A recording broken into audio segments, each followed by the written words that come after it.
সালামু আলাইকুম। বুলডোজার ঝড় আমরা দেখেছি, বাট আমি জানি না যে এইবারের ঝড়টা কোন আকারে আসতে যাচ্ছে। বিশেষ করে বাংলাদেশ আওয়ামী লীগের জন্য সবচেয়ে গুরুত্বপূর্ণ যে স্থানটা, টুঙ্গিপাড়া 32-এ বুলডোজার ঝড় আপনারা দেখেছেন।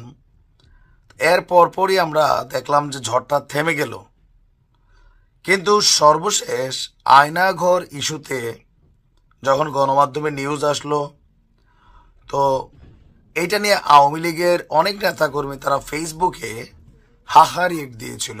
তাদের বক্তব্য যে আয়নাগর বিষয়টা কাল্পনিক এবং ভালো স্ক্রিপ্ট হয় নাই, চেয়ার নিয়ে বক্তব্য ছিল। প্রায় 47% মানুষ আয়নাঘরকে বিশ্বাস করে নাই, এটা একটা জরিপ বলছে। তো এই জরিপ দেখার পরে পিনাকি দাদা তিনি যথেষ্ট চেইতা গেছেন। ওনার বক্তব্য হচ্ছে আয়নাগর ইস্যুতে যারা হাহারি এক দেয় এরা সবাই আওয়ামী লীগের ফ্যান ফলোয়ার। তো এখন ওনার একটা শপথ নেওয়া হয়েছে। কি শপথ? যে এই 32 ভাঙ্গার ইস্যুতে যারা সামাল দিতে পারে নাই তারা নতুন একটা চ্যালেঞ্জ দেয়। চ্যালেঞ্জটা হচ্ছে কি, যে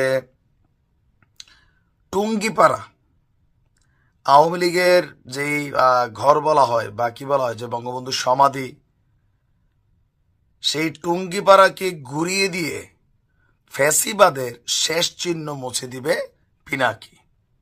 তার বক্তব্যকে আমি শপথ নিলাম তোদের টুঙ্গিপাড়া ঘুরিয়ে দিব। তা আপনার কি মনে হয় যে টুঙ্গিপাড়া ঘুরিয়ে দেওয়ার মতন শক্তি আসলে কি পিনাকির আছে? আমার মনে হয় নাই। 32 ভাঙার পরে ডক্টর ইউনূস সরকার যেই পরিমাণ সমালোচিত হয়েছে, দেশে বিদেশে মৌলবাদের উত্থান, নানান কিছু নিউজ হয়েছে। সরকার পরবর্তী সময়ে সেটা নিয়ে দুঃখ প্রকাশ করছে। ইভেন শেখ হাসিনাকে চুপ থাকতে বলছিল যে ভারত থেকে ওনার উস্কানির কারণেই এই ঘটনা ঘটছে। তবে বিষয়টা দুঃখজনক, এটা নিয়ে ব্যবস্থা নিবে সরকার। ওই মুহূর্তে এসে আবারও টুঙ্গিপাড়া যদি কোনো রকম ঘটনা ঘটে, সেই ঘটনাটা ডক্টর ইউনূস কি সামাল দিতে পারবেন?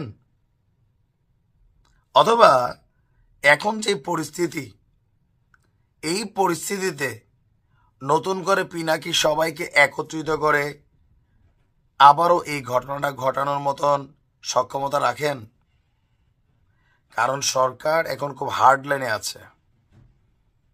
এর পাশাপাশি বিএনপি বলেন, অন্যান্য দলগুলো বলেন, কম বেশি সবাই কিন্তু 32-এর ঘটনা, বুলডোজার ঝড়, এগুলো নিয়ে আলোচনা সমালোচনা করেছিল।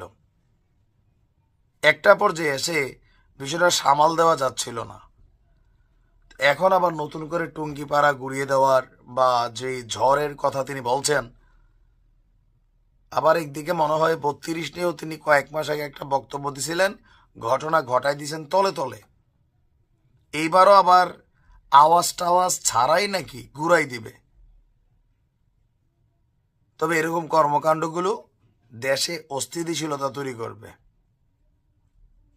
ভবিষ্যতে অনেক কিছু হয়তো আমরা দেখব। ভালো থাকুন।